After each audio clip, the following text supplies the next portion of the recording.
It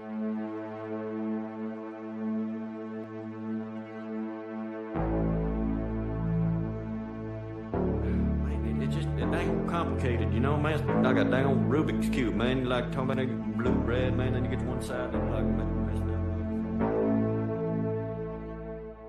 Man, you like talking about blue, red, man, then you get to one side. All right, Witticism. Welcome Hey. to the Jay Burden Show. How you doing, man? I'm doing pretty good. Oh, sounds like you're echoing. All right, So, welcome to the Jay Burden Show. How you doing, man? I'm going to mute you for a little bit until you can figure that out. Do you think you've got it done? Yeah, I got it. I had your stream up. Oh, yeah, no worries, man. So anyway, for those who don't know, Witticism TV, what do you do, and what's your channel all about? Hold on here. Get my audio right. That whole thing screwed me up. Hey, no worries, man. You sound good on my end. Okay, I'm just a hyper-opinionated white guy. I'm a noticer. I think that's how I would describe myself. I run a YouTube channel. I upload videos on things I find interesting. Yeah, I'm just a nobody, basically. Well, I'll be honest, I've really enjoyed your videos. Look, like these spheres are pretty small. And so when you find someone that, you haven't seen before, it's always a surprise. And really, guys, I recommend you check out his work because there's a treasure trove of stuff there. You have a pretty significant backlog and a lot of your observations are really on point. Yeah, So, I think I have like 91 videos at this point. exactly, right? And so like if you guys have the time, like there's a lot of good stuff there and a lot of it's perennial. Not a lot of it is just kind of this rank punditry that, has an expiration date of a week or so. There's a lot of, like kind of like eternal stuff there. So before we get into, like the specifics about, what I want to discuss, could you just describe like how you ended up here, like how you ended up on the internet making videos? I've always been right wing. I've always tended that way. I guess a funny story would be when I was like 3 or 4, we went to this Barnes and Nobles was opening in our town, and it was like a big one.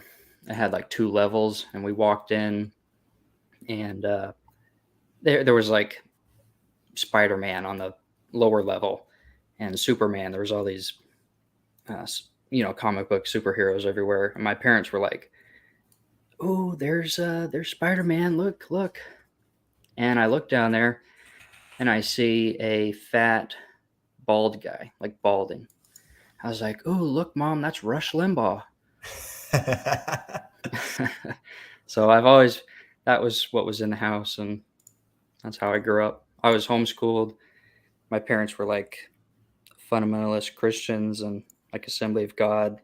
So that's how I grew up. I was always against the going upstream.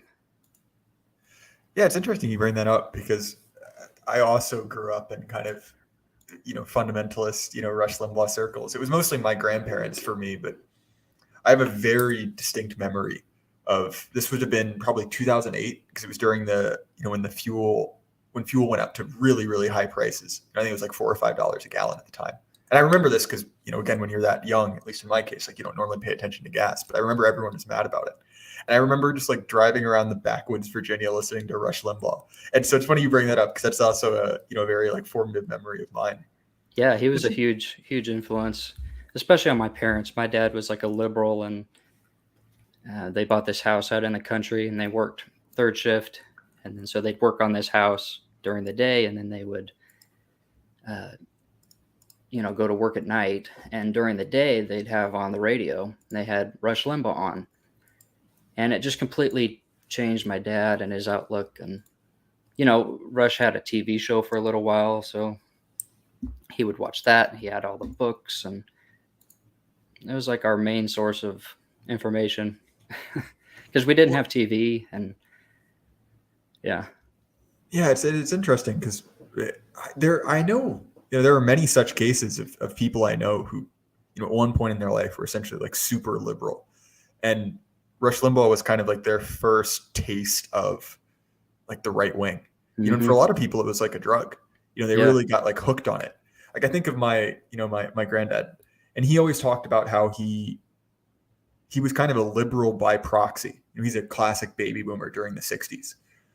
But he kind of never felt real about it. He never felt like it was something that matched up with who he was. He never felt like he could be himself on the left, but it was just what you did. And then so he describes his first experience with Rush Limbaugh almost like a religious experience. It was like some guy on the radio was saying all the things that he was thinking but wasn't allowed to say. Yeah. And so look, that's pre my generation, but I think that's an experience a lot of people had. Yeah, he was the voice for the voiceless, is what they call him. That's funny. I have a bunch of good memories. And look, I don't remember really what he talked about day to day, but my two snapshot memories of that was the first Obama election in 2008. And then also, I think it was what was the name of that woman who ended up she was a single mom and she was it was Casey Anthony. That's the other one. And those are the two big events I remember. That probably tells you, roughly how old I am, but those are the two big, Rush Limbaugh, talking points I remember going on for what seemed like weeks at the time. Yeah. Rush was, he was really controversial at the time, which seems crazy now. I think that shows you how far the right's come, is that Rush Limbaugh really lost his relevance and his edge. He used to be really funny. All that kind of went away when he got older.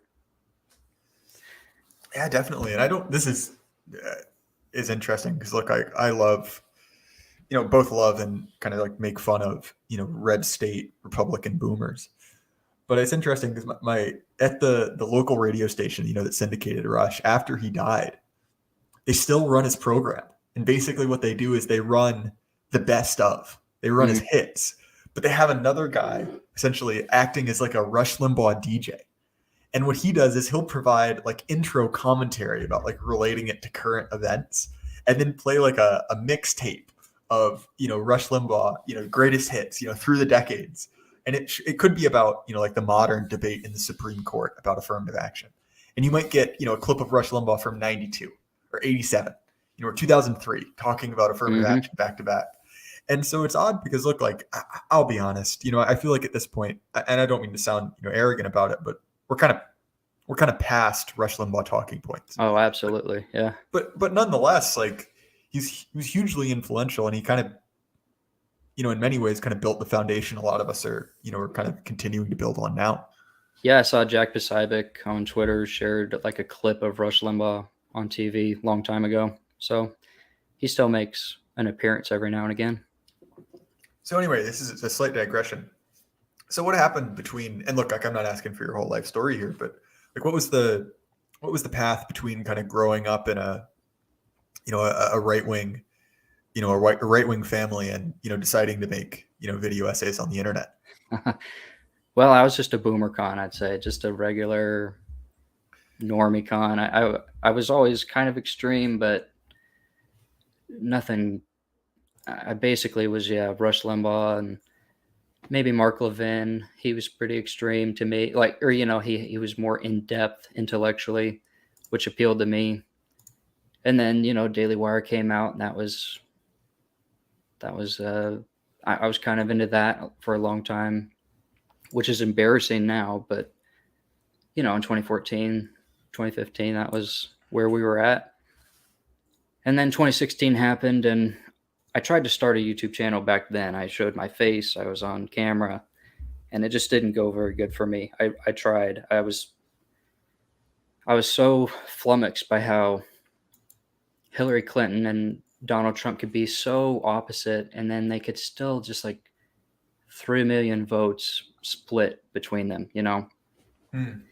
That was what I was focusing on then. I just couldn't understand how so many people could be blind. That was the big question for me. And at the time, I just didn't have a good computer, and I didn't have the on-screen presence to pull it off. Basically, my videos were 10 minutes long, just jump cuts every 3 seconds. It was really intolerable to watch. So I quit. And, how they have that meme, it says, "Who radicalized you?" And then it's you did. Well, that's why I started the YouTube channel back up, because 2020 happened. And I was just I got to rant about this stuff to somebody other than my girlfriend. Yeah, it's interesting you bring that up because, we were talking before we went live that you're a little bit older than I am, and the path to radicalization for for each generational cohort is obviously individuals are all different, but I think it kind of like the times you grew up in really affected like how you viewed politics. And for me, I wasn't old enough to vote in 2016. I missed it by a little bit. And I remember this feeling that like before that, politics felt just like fake and stupid. Like I remember being really unconvinced by Republicans in both the Obama, elections. Like I like not even as an ideological thing, just like I don't know if you guys have this. Like there was so much copium going around about Romney. Like, oh, we really got him this time. And I remember even being like 12 or 13 at the time and looking at it and be like, I don't know, guys. I'll be honest, he doesn't seem like he's that great, And like, look, it turns out I was right. And then with 2016, it was like, wait, this is hilarious. Like, this is the funniest thing ever. We've got Donald Trump, the guy who's in Home Alone 2, and he's calling everyone names, and this is a ton of fun. And like that kind of like being kind of swept up in that meme culture, it still didn't feel real. It was like, well, it'll be funny. And if he wins, like, all right, like maybe he says some things I agree with. And then to me, what kind of like started me along the path of radicalization was the response of progressive America to Donald Trump. Just like essentially everyone just like losing their shit over like Orange Man, and that was the first thing that kind of broke me out of that, like, oh, it's both sides, like, oh, well, we need the smart liberals too. And then you see all the smart liberals essentially like lose their minds, and start acting like children. And you're like, wait a minute, there's something up. And then I completely agree with you. Like 2020, it was like, oh, wait a minute. Like it's like that Sam Hyde quote, and I won't quote it exactly, where he essentially says like, look, like these people want you dead, and they're going to laugh about it. And kind of realizing like, wait, these people don't just disagree with me, they hate me. And for me, as far as I'm thinking, it was like a kind of like a 1, 2, 3 punch of Kavanaugh, Sandman, and Rittenhouse. Where all three of those people were kind of like, wait a minute, those are guys like me who didn't do anything wrong. And like they tried to ruin him. They tried to completely blow up their entire life. And so I very much know what you mean. Yeah, I think I was active a lot, but way before 2016. Like I missed voting in 2008 by just a year, and Obama really radicalized me. It just was insane what he was doing. And I know for a lot of people in our spheres, they seem to not be active back then, which is kind of bizarre. I think 2016 was like a real everybody got involved type of an event. But like, you have Nick Sandman and Kyle Rittenhouse and like those guys. But for me, like Kim Davis was a big thing. Like they put her in jail for simply not going along with what was at that time still kind of an unpopular take, which was gay marriage. And so, yeah, there's always been figures before. Yeah, it's funny because going back and kind of like reading back through what really happened during the Obama era, because again, like I not to say that I wasn't aware, but I wasn't as plugged into politics during that time. Like there were a lot of things that Obama really gets off on. I don't mean that came out wrong. I mean that there's a lot of things, probably that too, namely a man in a dress. But anyway, that's a joke. But essentially, there are a lot of things that Obama really like the classic line during Trump was like, like the biggest scandal Obama ever had was wearing a tan suit. Yeah, that's just that idea. Yeah, exactly. The idea that this was like a squeaky clean, like, oh, there's nothing wrong with him. You look into it and you're like, wait a minute, like, what about Spygate? What about that? What about the IRS, kicking down the doors, financially speaking of, like the Tea Party guys? What about any number like Fast and Furious? But what about any one of these, real scandals that essentially, he got off of, completely scot-free? And look, like, I get it. Like a lot of the, the reaction of the older generation to Obama was incoherent, just flailing, right? Like, oh, he's the Antichrist. Like, oh, he's a Sunni Muslim from Kenya, like all the birther stuff, all of the like, he's the Antichrist stuff was kind of stupid. Like it was kind of retarded, let's be honest. but they were kind of pointing at something real. Like there was something there that they were getting at, that really this was a figure that was kind of, ushering in kind of a new era of politics. Yeah, I got a channel strike a while ago for talking about that thing that happened in November. And basically why I got the strike was I pointed out that the media or the system, they'll allow criticism, but they allow it to happen in spheres that are tainted, like taboo communities, or they're more than happy to broadcast the complaints of people when it's like, oh, he's an Arab, or he's, as far as Obama goes, they're willing to have that be out in the open. And then at the end, they can say, well, it was a scandal-free thing because those people don't matter and they don't count. He wore a tan suit. And that was the craziest thing about him. And it made him be arrogant. Like, at the end of 2016, I just think they never thought they were going to lose an election again, is how it felt. No, I completely agree with you. And I think that, and look, like I don't want to just date this episode, immediately by talking about, current events. But I guess I am personally kind of curious, what is the takeaway from, these recent midterms? Is the takeaway essentially like, the Republicans are going to fully cast off kind of the vestiges of Trump, are going to really like exercise their populist wing? Is that's going to be the conclusion, that essentially we become a system like England, we become a system like, France, where essentially there is a token opposition who's never really allowed in power, or if they are, it's in a neutered sense. Is that the where we go from here, or is essentially the thing we learn from this, that, and I'm going to be careful here, that we've essentially entered a new era of electoral politics where the rules of the game change, and once the rules change, everyone plays by the new rules. Everyone engages in vote harvesting. Everyone engages in post-electoral voting. Yeah, which I should say is completely fair.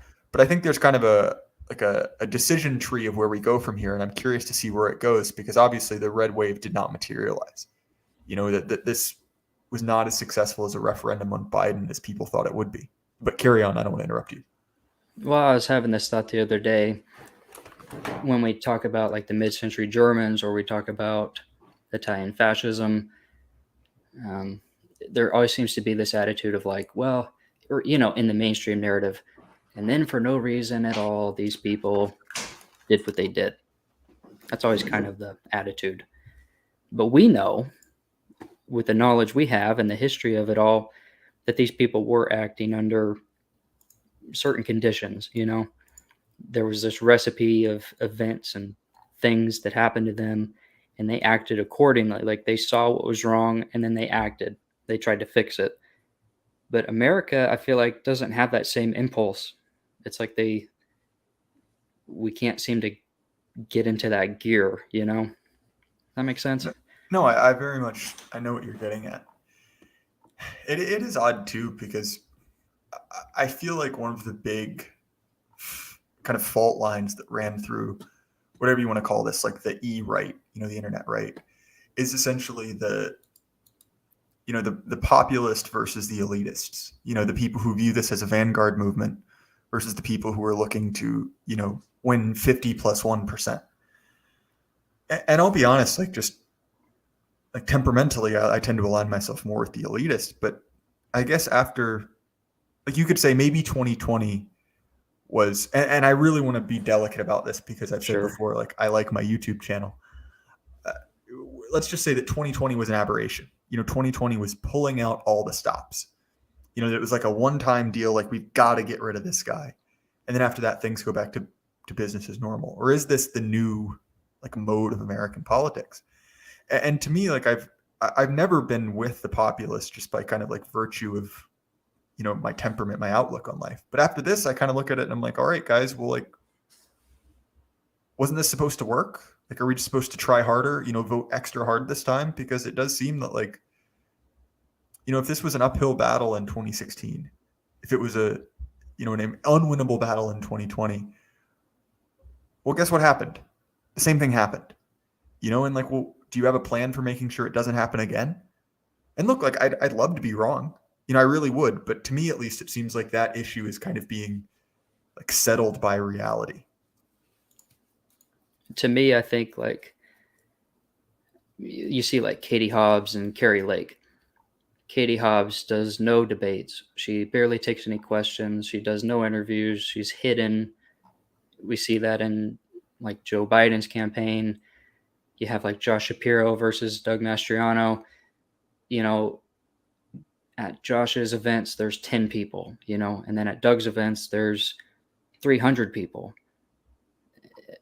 And then, when it comes to election time, these people kicked ass.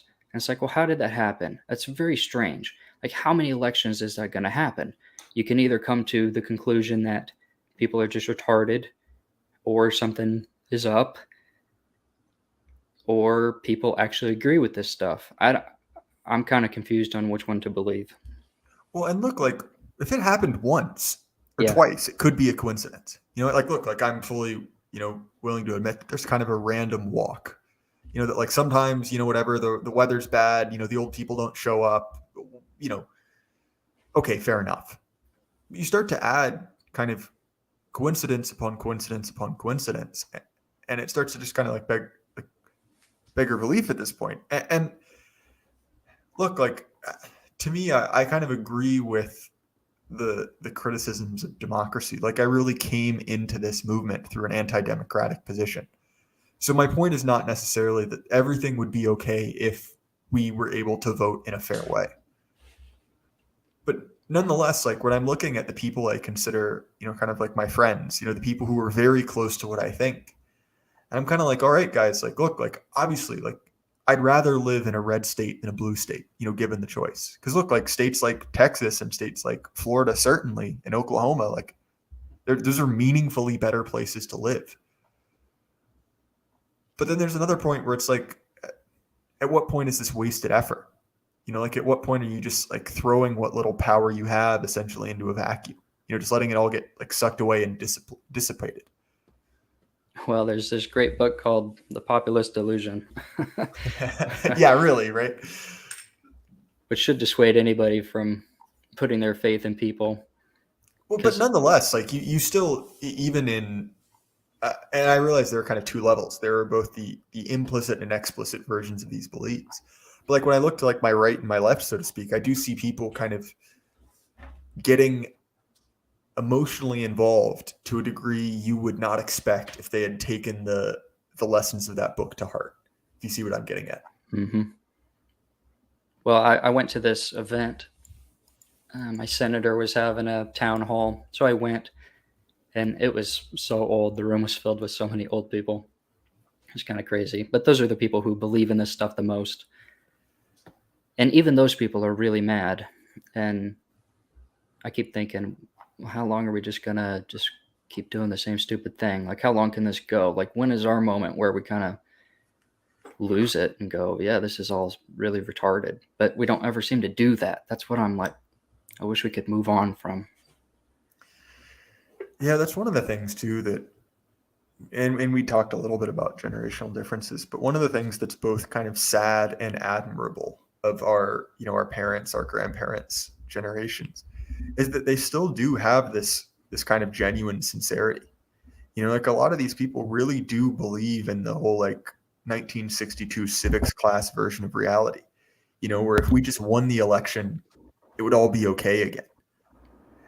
And on one hand, it's like, well, you look at those people and they're saps, they're marks. They fell for it. They played 3-card money, and they lost the farm on it. But there's another part where it's like God bless him. You know what I mean? Like you really did grow up in a time where you could be that naive.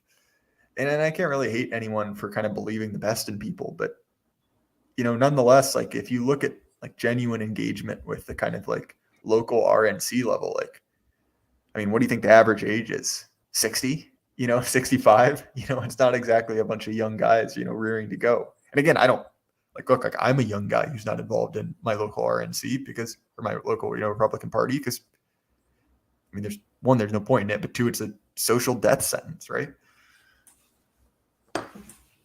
Well, one thing I realized once I started doing these videos is the main difference I have whenever I get into an argument with someone, I quickly realize that we have a difference in like the level of trust in the system. So, even in this Anglo or whatever his name is, the ortho guy that A was doing the stream on yesterday, Anglo ortho. Mm-hmm. He seems to have a lot of trust in the system. Boomers have a lot of trust in the system. Like he was saying, basically we can believe what we see. Whereas I don't believe that at all. I think AA doesn't believe that at all. There's just a huge gap, especially in boomers and millennials, and especially even from millennials to zoomers. There's just a huge gap in like how much we trust what's going on. Boomers, like in this meeting, the guy was really grilling our senator. He's like, "Oh, I've been trying to get the VA to work for me for, I have Agent Orange and I'm dying. And, I've been trying to get a hold of them for 9 years to help me." And it's like, dude, it ended 50 years ago. You realize you're part of the ashes. Like, there's no help coming. The whole thing has gone to shit, basically. You can't have trust in the system anymore, unfortunately. I think that's just a huge difference. That's important. Definitely. And I even had this conversation. So I was fishing with my grandpa, as I do from time to time. And we're sitting out on the boat, and this was before the election, and we're talking, and he's going on about how, in his mind, the popularity contest of 2020 was not legitimate, right? And he thinks that the 2022 popularity contest is equally going to be, kind of falsified. And so we're talking about this, and he's like, "Well, what do you think you should do about it?" And well, my take is like, well, okay, then, like, we don't live in a first world country anymore. We live in the world's nicest third world country. It's a banana republic. And so, like, well, okay, if the button isn't connected on the other end, if you just imagine your ballot going into a bucket and being, incinerated, what's the point of going through with it? Like, really? And he was like, "Well, you can't not vote." I'm like, "Well, okay, man, like you've already accepted the premise that it doesn't do anything. So, like, why give it your, artificial, why give it your consent? What's the point in doing it?" And then okay, fair enough. On a local level, like it matters probably quite a bit. It's just less, resources being, pushed towards fortifying it. Like on your city level, like, look, my city swung red. That's a great thing. My local area is redder than it's ever been. Again, also a good thing. So those elections I get, but like, to me, like the fact that you can accept the premise that, it's all a charade, and then simultaneously decide, well, the only way to break out of it is to play the part you're supposed to play. To me, that doesn't make sense. And look, like, I'm not saying like harass your grandparents, try to red pill them, because that's not the point. Like, I was just talking with him. We were fishing, right? Like, I'm not trying to, kick down this guy's door and, give him a heart attack. But nonetheless, like, to me, it's like, well, yeah, okay. If we accept that premise, what do you do about it? And it's like, all right, well, you're going to have to start essentially exploring like alternate routes and alternate paths to, get things done that you would have normally done through kind of like a functional state. And look, I'm not trying to LARP here. Like, things are better where I live than they are in Johannesburg, or they are in Brazil, or they are in, Somalia. But nonetheless, like the trend line isn't looking good. So I think it's, at this point, it's kind of trying to explore alternate support structures. Yeah, the delusion is a really powerful one. It's super hard to get out of that viewpoint, because it, in theory, I guess it would work. I mean, it seems believable that it could work, and it did work for a while, I guess, but it just doesn't work anymore. AA says being a conservative is a process of unlearning. You kind of have to deconstruct certain beliefs that you have, like his Boomer Truth Regime videos that dismantles so much stuff that for most people they just take as the word of God. And it's like his channel is, all about de-boomerizing your mind. I'd say that's like the common goal on my YouTube channels, just getting rid of these stupid ideas that people have because it's just not serving us anymore, and they need to be dumped ASAP. Yeah, I will say, and I think that I'll start this off by saying that A has been extraordinarily personally kind to me and also a great influence. But nonetheless, like, there are plenty of things I disagree with him on. But if you had to ask me, like, well, what are the two best things he's done? Well, one, I would say, like, The Populist Delusion is quite a useful book, especially to hand to someone who isn't, like neck deep in this kind of like odd political sphere. Like, it's a great resource. But the other one is actually those videos on Boomer Truth, because to me, at least, I very much agree that I think a lot of us kind of had this process where we went from saying, oh, I'm a, kind of like a generic, kind of like neocon conservative. All right. Well, then you start to like pick at it a little bit and you're like, wait a minute, like, well, why do these people always lose? Then you start to go a little bit farther and you're like, wait a minute, like, why do we just think what they thought 10 years ago? Like, this doesn't make any sense. Like, we're just giving up ground continually. And you can look at that and you're like, well, okay, well, what I don't want to be a loser. Like, well, where do I go next? And then for, I think a lot of people, like, the first cul-de-sac is libertarianism. And it's like, well, I'll just make these kind of principles that I can never violate. I'll stick there forever. And then you kind of come to a similar realization. You're like, wait a minute. Not only do these people never win, but these principles don't work. This is a fake ideological kind of construct. And so from that, it's like, well, where do you go next? You start to kind of look at, like, well, wait a minute. Maybe the flaw is farther upstream than I thought. And so I think a lot of people kind of, in kind of like halting, like fits and starts, kind of go back upstream. Like, well, where did things go wrong? Well, I don't think they really went wrong. And, like a lot of people now will say, well, things went wrong in the 90s. If we could have just stayed there, it would have been fine. And I think that's not really a satisfying place to land. And then you go back to the 80s. You're like, okay, well, maybe we can just, freeze, Reaganism. Well, that's not super satisfying. So you go back farther and farther. And so I think that many of us are kind of, and we've got different names for it, are kind of realizing that the problem is much, much deeper than just, one or two things that happened during our parents' lives or our lives. That there really is some kind of like core flaw that unaddressed will kind of send us into the iceberg. And whatever you want to call that flaw, liberalism, the Boomer Truth regime, the Empire of Lies, the Nuremberg regime, like whatever it is, I think we're all kind of, and if you can consider like who are our friends and who are our enemies, it's basically the people who are on our side of basically challenging and, wanting to destroy that, and who are still trying to, stay inside that walled garden. Yeah, the deconstruction can go as far as you want. It's kind of like restoring a car, you can change out a headlight. I think most people just come as, I think they're just kind of stock liberals. They just go through the system, which are little indoctrination centers. When they graduate, they're basically just a dumb NPC. And, the deconstruction is like swapping out parts on a car.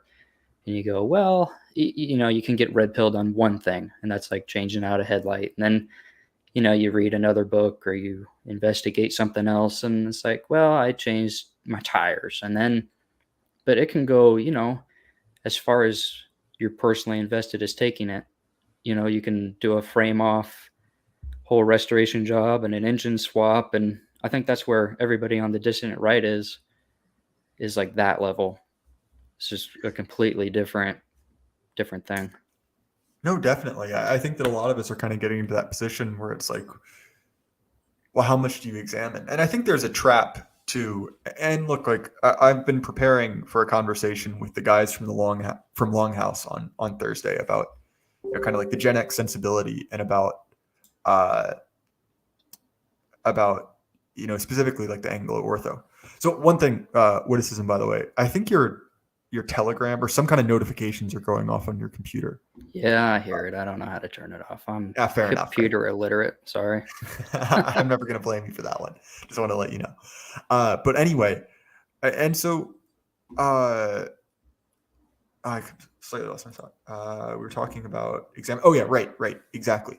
But one of the things that we were, that I've been talking about is that Anglo-Ortho actually has a few, like going through his videos, preparing for the stream, he actually has some points that I agree with.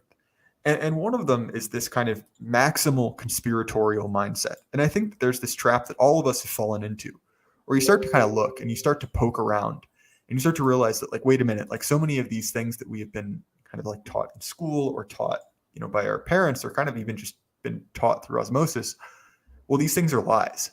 There's something not, correct with these. And so a very rational, conclusion is like, well, if they lied about this, what else did they lie about?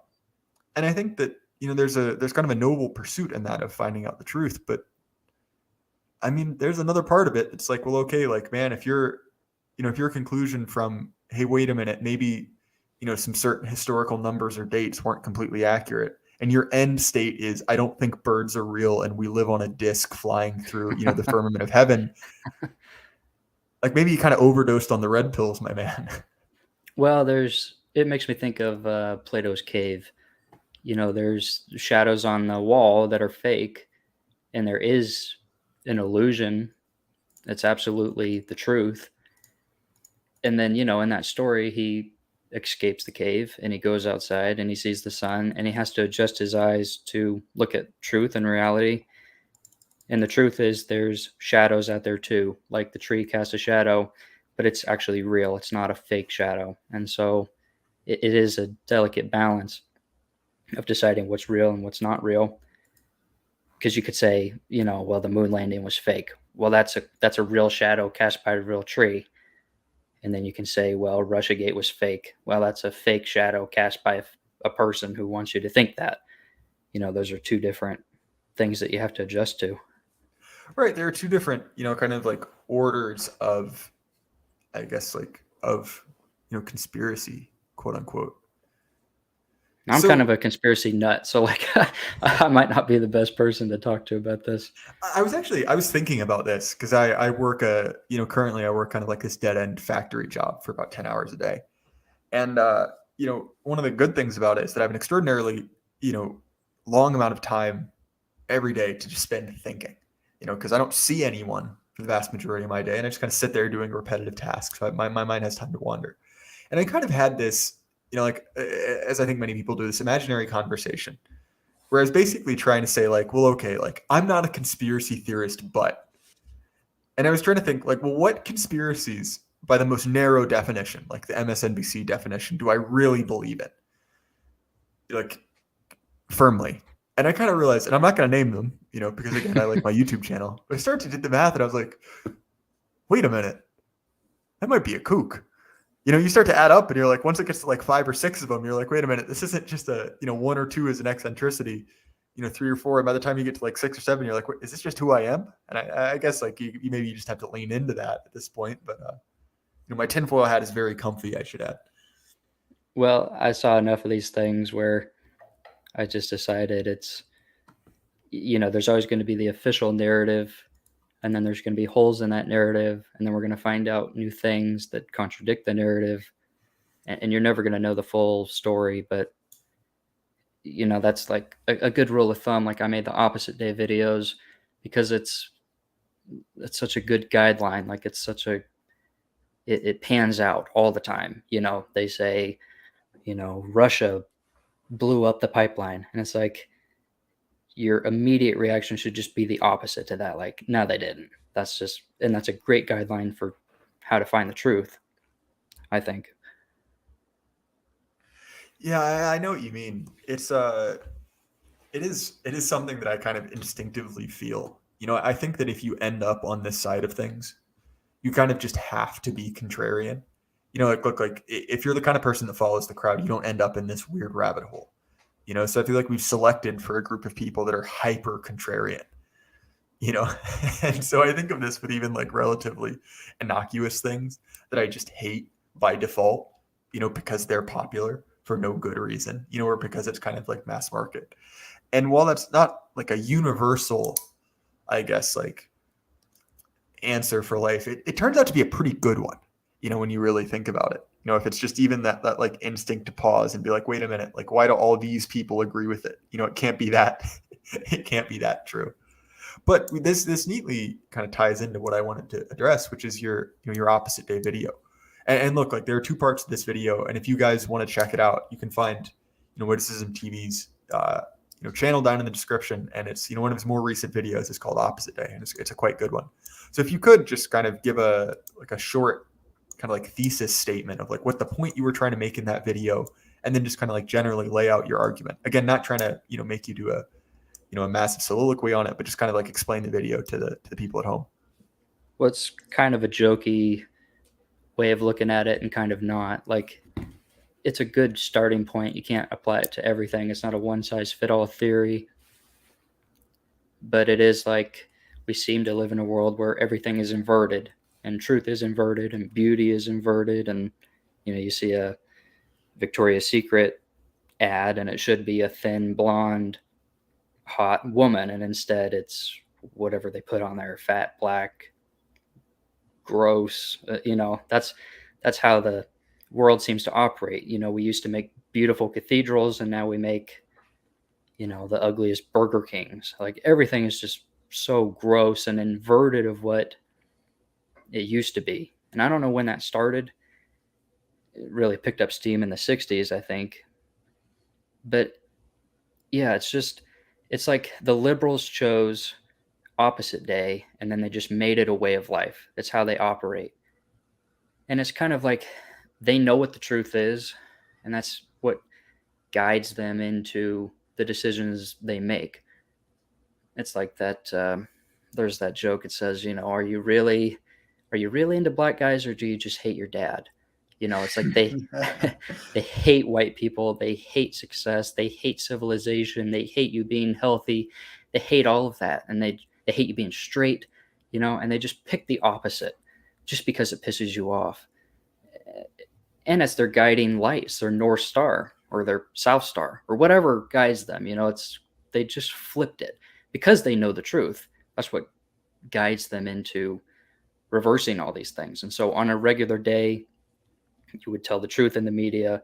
You would have a president that is coherent and responsible, but it's opposite day. And so everything's just flipped. That's the basic principle of it.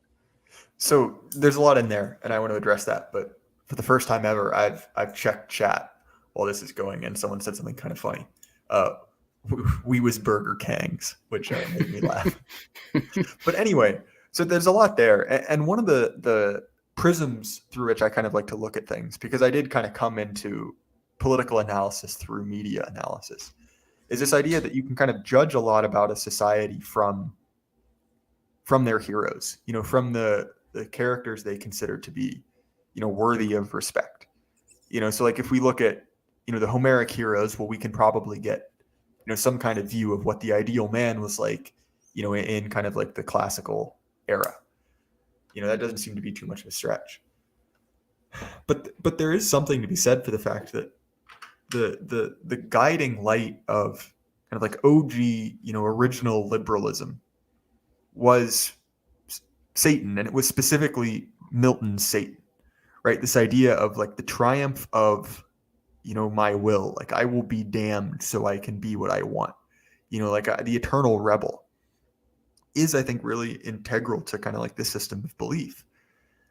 And part of the, I guess, like the wisdom behind the term, the Nuremberg regime, is that we're essentially just stuck in this like eternal cycle of LARPing World War II over and over and over again, and kind of specifically LARPing the like American propaganda version of what World War II was.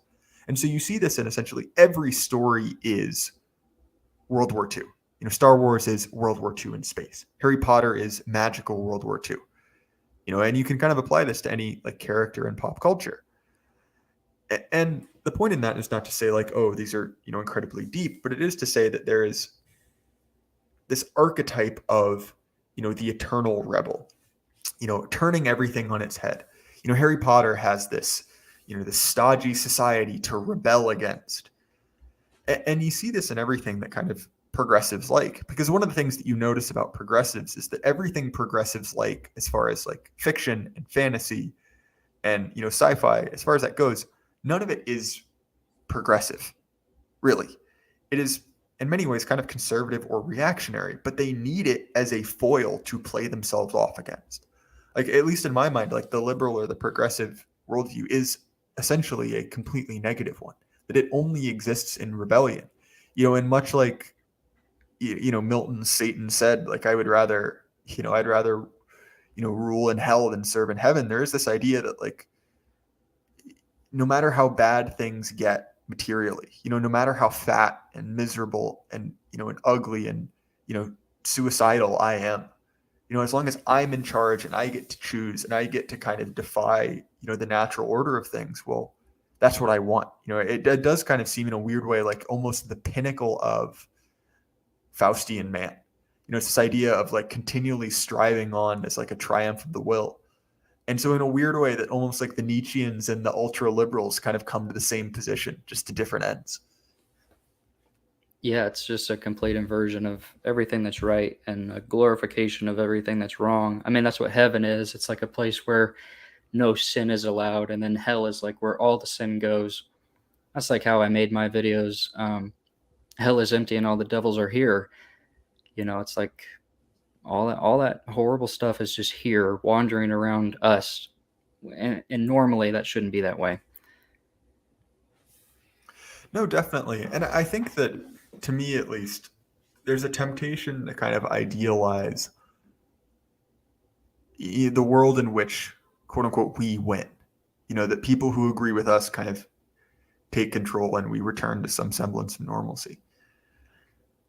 And look, like, while it's certainly important to have like a really like glowing positive vision, I think we need to remember that like there is kind of like a baseline level of, corruption to humanity. Like the example I use is like, I'm not quite sure what the medieval version of robbing a liquor store was, but I'm sure that whatever it was, there were people who did it. Like people always do these things. But there's also kind of an above, like a much higher than normal level of just, twisted and I guess like bizarre behavior. Like the kind of like pathological inversion we see, like the inversion of sexual mores, the inversion of, beauty. That's not really normal. Like that's a profoundly sickening thing. So I think that you're onto something there. Yeah, it's just all upstream to be. It's going upstream to be going upstream, just for upstream's sake, and it doesn't serve anybody. Like, you can change your gender and your sex and say you're this and that and the other, and yet 40% of all those people still off themselves. Whether people agree with them, whether they get surgeries, whether society as a whole buys into what they say, it doesn't matter, because in reality they're going upstream. They're fighting reality itself, and it's just not sustainable. It's that way for all sorts of things. I just picked that as one example. Yeah, no, that's a good one. And I think that one of the other things we need to remember in this is that like these are in many ways, obviously, like there are enemies, but many of these people are kind of people to be pitied from a certain perspective. That when you think about it, right, the instinct to be pro-social and to kind of go along to get along, like that really was something that served you well. Like if you had that instinct to be socially respectable 300 years ago, I mean, that probably produced like a good life for you. The idea that you cared about what your neighbors thought, you cared about what your community thought. But nonetheless, we're in these kind of perverse situations where in order to kind of avoid these traps, this like eternal like IQ shredder of just like, going to the big city and, like having casual sex and eating the goy slop and getting in the pod and, jerking off to VR tranny porn, 6 times a day. Like that same like well-worn path that would have, made you an upstanding member of society has now turned you into this like profoundly ill, horrible person. And so look, like I very much kind of feel like when things return to normal, the people who would have been, tomorrow's trannies are kind of going to return to normal, just because so many of these people are just sheep, they're followers. And I think there's a lot of misattributed anger and rage, kind of like raging at the foot soldiers instead of the people commanding them, if you see what I'm getting at. Yeah, I feel bad for most people because they're just kind of out of it and they go along to get along. I heard somebody say, or I saw something that says that, women, since they can't fight, they, well, how's it go? They analyze their behaviors based on whether it's okay for them to do it. I'm not explaining it very good, but they think of it, is it going to be safe for me to believe this? And unfortunately, the message has been that all this destructive behavior is okay. And it's created just terrible incentives for people. So if you want to be 21 and already have a, 3-digit count, or you want to be as fat as you want to be, or, all these messages that people receive, it just leads to nothing but destruction. And I know that sounds so black pilly and doomy, but I don't know. That's how I feel about it. Yeah, I know what you mean. And I feel like there is a constant, I guess, like tension between being like black pilled and nihilist and being realistic. Because on one hand, it's like you don't want to just, I guess, like look at everything as if it's already lost. Because like paradoxically, if you view everything as being pointless, it's kind of a self-fulfilling prophecy. But nonetheless, like you look at and I see this very much in like the Q-tards at this point, where it's like, guys, I hate to tell you, but look, like no one's coming to save you, and so like on one hand, that is a profoundly depressing, I guess, like thing to take, that there's no one who's going to come and rescue you. But on the other hand, and I hate this term because it's been, co-opted by the worst people in the world, but it is kind of a profoundly empowering thing, like, look, if you're going to get out of this, you're going to have to get out of this, which is both at once like a sobering and an encouraging thing, I guess. Well, I think part of me says it's black pilling, and then the other part is kind of white pilling, because you say, well, people are just moldable things that if you get power, well, then they all just go to church and don't rape each other, versus what they do now, which is just sort of hedonistic craziness based on the messages they get. I mean, it can go either way. You can say, well, these people get the messaging that they can do whatever they want and their lives suffer for it, or we could get power and change them in a generation. So it's kind of, it can go either way. So anyway, man, as we kind of come up on, the hour mark, is there anything you want to, address before we get to super chats? I think I'm good. We can go to the chats. All right, great. So we got 3 from falling outside the normal constraints, or normal moral constraints rather. Stoked to see Wit on saving this for work tomorrow. Well, I hope you have a good day at work today for you specifically. Tomorrow for us, I guess. And then Scratchy McDumpwaffle, who was on with me last night on a call-in show. If you guys want to see our conversation, we talked for probably about 25 minutes. We all dunk on Yarvin, but his insight is gold. I actually completely agree. I've gotten a lot from Yarvin. I'm not gonna put him down, because specifically his book, how Dawkins got pwned. I think there's a lot in there that's really, really valuable. And look, like I get it. He's now become cringe, and the ultimate, censor of anyone in our spheres is to become cringe. But, nonetheless, like there's a lot in there. And I think that to echo the distributist, like you didn't beat Moldbug if you just say he's cringe and never absorb what he had to say. Like he actually had points. That's why he got popular. Nonetheless, or notwithstanding, what he eventually became. Like there's a lot to learn from there. And I think we ignore him at our own peril. And Scratchy McDumpwaffle again, the key to conspiracies is to always remember what you can prove. If it's 1 or 2 branches past that, what is provable, you're in don't talk about land. I completely agree. There are things that I consider conspiracies that I have proof for, and I won't name them. And then there's other stuff where it's like, I don't know anything about this. It just seems fishy. Like in my case, that's Mandalay Bay. That's one of those things where it's like, I've done no research on that. It just seems, as the kids say, sus. Do you have anything to add to that, Witticism? Well, if you want to go down the conspiracy rabbit hole, there's 3 good people I suggest following on Twitter if you really want to get into it. One is BTH Bill, or BTH_Bill. One is Boltzmann Booty. And one is Jimmy Fallon Gong. He does a podcast called Program to Chill, which is based off of David McGowan's Program to Kill, which everyone should read. It's life-changing. If you haven't read it, you're just missing out. All right. And then Lou Templar, a.k.a. Lube Templar, says, they say it took 40 days to get the tribe out of Egypt, but 40 years to get Egypt out of the tribe, perhaps the same for the temple of democracy. Okay, I thought that was going to be anti-Semitic, but I actually get your point. I was just worried about my channel. No, very much. It is something to be said for the fact that, and this is my recurring digression on slave morality. There is something to be said for the fact that, like, when you've grown up in a system, you can't really get it out of you. And maybe what you need to do is, just kind of like, the people of Israel wandered in the desert until all the slaves died off, and there was only the hardened, desert nomads left to conquer Canaan. Like, what?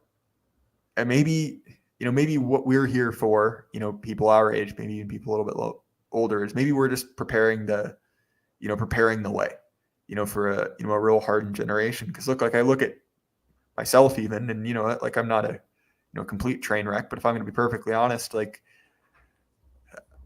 I'm not one of the hard men that creates good times. At least I don't think so. Maybe I can become that man, but you know what? Like, maybe we are those we are the guys that die off in the 40 years in the wilderness. I think there's some wisdom there. But anyway, Witticism, before we wrap things up, can you want to show your channel before we get out of here? Sure. I make videos every Wednesday. I put them up at noon. I'm not sure I'm going to have one tomorrow, but that's my schedule. I have a couple ongoing series. Hell is Empty is one of them. That's pretty much the only one I got going on at the moment. But yeah, I'm excited to be on here. Thanks for having me. It was a good time. I enjoyed talking to you. Well, thanks, man. Oh, we got a sex bot in chat. Let me get rid of that. Anyway, so I will say, obviously, I fully endorse Witticism's channel. I really recommend it. He's criminally undersubscribed. So if y'all can fix that, I'd really appreciate it. His links will be down in the description. As far as my links go, obviously, you guys can find me on YouTube, but also on Spotify, Apple, anywhere you listen to audio only shows. And the deal I've got worked out with those is the first or most recent 10 episodes of my show are available for free as audio only episodes. And then after that, they go behind a paywall on my Substack, just as a way to kind of cover the cost of the show. But they will always be available on YouTube so long as Susan, decides to let me stay here. Tomorrow, I'm going to have Black Horse on. And then also that same day, a little bit before, I will be on the Longhouse with Walrus and Luck Path to discuss Generation X. And specifically, we're going to be talking about Anglo-Ortho, who I actually, despite, my disagreements with him, I like his stuff. He seems like a nice enough guy.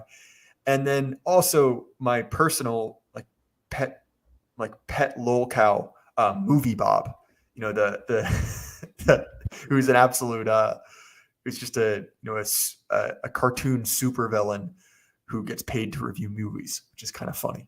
But anyway, guys, I'll see you later. And remember, guys, keep your head up. The lie can't last forever. Good night, everyone.